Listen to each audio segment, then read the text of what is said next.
Dear student, in this video I'm going to talk about very important topic, electromagnetic induction, which is the physics chapter 22. So in previous video we have looked at when the current flow, it will generate generate a magnetic field. So if it is going like this, you can put your uh, left hand and you can figure out the direction where you will go to the point the thumb. It's going to show the direction of electric current. Now vice versa is also true. It means what? If the magnetic field is changing, it can generate the electric current, and this is first proven by the Faraday, and it was a great discovery, and this is called electromagnetic induction.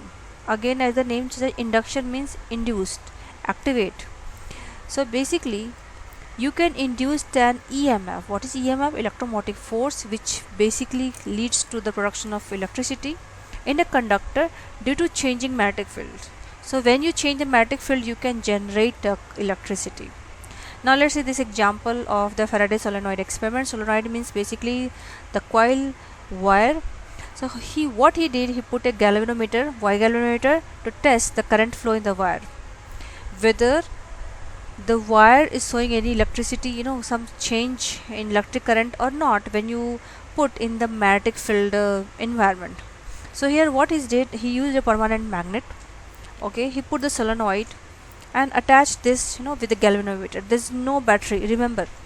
It means if this galvanometer shows any kind of reading, it means the current is induced in this by some outer source, not from this wire. So he has noticed that when the magnet is moved here and there, it is showing some deviation in galvanometer. Okay, so these are the observation that when the magnet was inserted in the solenoid, the galvanometer was in one direction. Okay, when you have withdrawn from solenoid, it is another direction, and when it was stationary, there is no deflection, means there is no change. From this observation, he concluded that a relative movement between the solenoid and the magnet induced a electromotive force. Relative motion means what? Either you can move the solenoid and the magnet, or you can move the magnet and keep the solenoid stationary. In either way, if it is the changing, okay, you will see a induced current in the wire. So he has also found that the magnitude of what is induced EMF in this wire is increased when you increase the number of turns of the solenoid. Okay, when you increase the strength of the magnet. And third, when the speed of magnet which you are moving with respect to solenoid will increase. So in this way, in all three way, basically what you are doing, you are trying to increase the magnetic field. So when magnetic field will increase, the induced current is going to be increased. Now I need to just drag this page to this side little bit. So these become the law. So what are the law of electromagnetic induction? You will learn that there are two laws. The first is the Faraday law of electromagnetic induction. It states what? It states that magnitude of induced EMF in the circuit is directly proportional to rate of change of magnetic field. It means whatever current will generate, it is directly proportional to rate of change of magnetic flux. What is magnetic flux? Magnetic flux is basically magnetic field generated in per unit area. So if you increase that, current will increase. If you decrease that, current will decrease. So this is the first law, which will tell you about the magnitude. Very important. So here 2 points you should remember. The Faraday's law said about the magnitude and relation between this. Now what is the Lenz's law? Lenz's law states that the direction of induced EMF, whatever induced EMF is generated in the wire, it is going to be produce the current in a closed circuit in such a way that the magnetic field always opposes the motion of change which is produced in it, which we are going to discuss just with few examples. So basically, if this is a wire, this is the galvanometer reading. Okay, when you put suppose the magnet is here, it will try to generate a pole here in such a way that this pole, suppose this is the north, this will be north pole, so that they don't like each other, they will repel each other. So the direction of induced EMF opposes the direction of magnetic field. Very important. So Lenz's law tell about what direction of induced EMF. It is very clear. Just wait for 1 minute with some example which we are going to discuss here. So for example, when you put the magnet, okay, as you can see here, this is the south pole, right? Initially galvanometer there is no reading, it will be in this direction. Now what happened when you start moving towards the solenoid, then it will show the induced EMF. And remember just now what we have discussed, that current generated in this wire will be in such a way that there will be south pole generation, because they work in the reverse way. It opposes the direction of the, it opposes the basically the pole accordingly what is going to come here. So as you can see here, to generate the south pole here, it has to go to the which direction? Clockwise direction. So current will move in this direction. So galvanometer reading will be in this direction. So this is what they have given you, that when the south pole of the bar magnet was moved towards the solenoid, galvanometer reading is deflected to one side. So this is all the summary. The induced current produced an S pole at the end of solenoid. Why? So that it repel the S pole of the bar magnet moving towards it. So this is one condition. Now suppose what happened, you have put this inside it and it is stationary, it's not moving, so there is no change of magnetic field, so there is no current will move in the circuit. So again you will see there is no deviation. Now another scenario, now you are putting this away from the solenoid. So if you are pulling away this, it means what, it will try to induce in the wire in current in such a way that it will create here the north pole. So for north pole it is required anti-clockwise direction, so it will go in this direction and deviation will be in this direction. So this is all the summary you can read about. So induced current produces N pole at the end of the solenoid to attract the pole of the bar magnet moving away from it. So remember the Lenz's law just now we have discussed. What is say? That direction of induced EMF and hence the induced current in a closed circuit is always such that magnetic field opposes the motion of the change. So if it is coming closer, it make the same polarity and it will try to move away each other. That if it is south pole, it will be a south pole, so that they don't like each other, they will go away. If this is the south pole but now it is moving this side, so it will generate north pole because it opposes the motion which is of the magnet. So this is, I hope now it's clear. Now let's see another scenario. Now what we are doing, we are putting north pole here. So when you are putting towards the solenoid, it will don't like, it will try to oppose the motion. It means if it is coming, it will say go away. So for that there will be anti-clockwise direction and current will move in this direction, as you can see here very clearly. Now if it is stationary, there is no current. Now if you are moving away from the solenoid, it will say okay, come, because they don't like each other, they work in reverse way. So now it will generate S pole. So for S pole the direction will be the clockwise. So as you can see here, the deflection will be in this direction, which is the clockwise direction here. So in summary, point number 1, the motion of magnet relative to the solenoid is necessary for EMF to be generated in the circuit. Very important.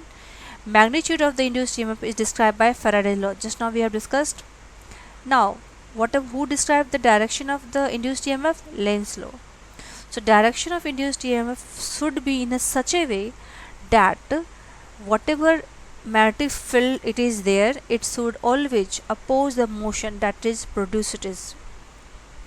So it is done by the Lenz's law. Now let's see some of the example here which is given in this picture. It is saying that the figure 22.3, a short bar magnet passes through the long solenoid. A galvanometer is connected across the solenoid. Assume that magnet moves at a steady speed. So this is a magnet, north pole and south pole. Okay. Sketch a graph of galvanometer needle deflection theta against the time t starting from the stand, showing this using the time magnet emerges. So basically they are asking what is the theta versus time difference. So again you can think that okay, if the north pole is here, it will try to generate north pole if it is moving towards it. Okay, so if it is moving towards the north pole, the current will be going anti-clockwise direction, so it will be in this direction and you will see increase in the theta. Now when it is inside it, means since you are moving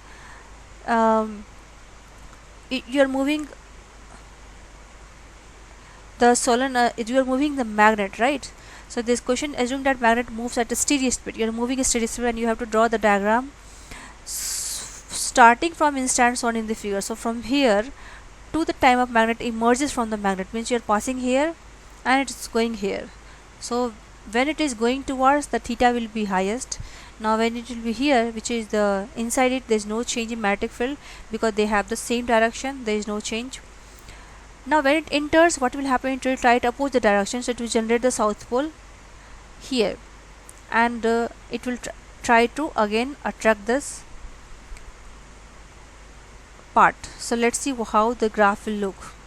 So let's see the explanation for this. As the north pole of the bar magnet enters the solenoid, okay, there is a change in number of magnetic field linking the solenoid. That magnetic field is going to change, okay. By Faraday laws, what will happen? The change in magnetic field in the solenoid results in the induced EMF, okay, which drives the induced current in the closed circuit. So there will be a deflection which is called theta, okay. Now by Lenz's law, what happened? The north pole at the right end of the solenoid to opposes the incoming, so this will also generate the north pole, just now I told you, and you will see the graph 1, which is theta is increasing here.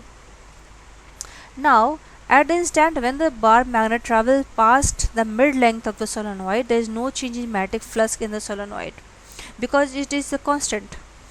Now obviously then there is no induced EMF, so you will see the point number 2, which is there is no change in magnetic field, it will be 0. Now when you are moving this solenoid out, okay, you are moving the magnet out from the solenoid, so what will happen? If you are moving it, try to attract this part.